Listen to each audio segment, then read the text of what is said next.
உங்களுடைய வாழ்க்கை தான் குறையிருக்கா? நீங்க தான் வந்திருக்கிற அம்மா உருவத்துல என்ன விஷயம், என்ன என்ன என்ன நடந்ததுன்னு நீங்க தான் சொல்லணும். என்ன பிரச்சனை?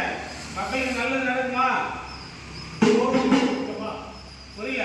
கோயிலுக்கு கூப்பிட்டா போய் நான் விஷயமா தலைவரை பண்ணேன். போட்டு வந்து கோயில் வச்சுதான். கோயில் எழுச்சினா 12 வருஷம் என் தாய் இந்த நாம பெரிய பேர் நம்மகிட்ட அவ பார்த்துப்பா. நீங்க கவலைப்படாதீங்க, நான் மனம் கொண்டு கஷ்டப்படாதீங்க. ஒரு விஷயம்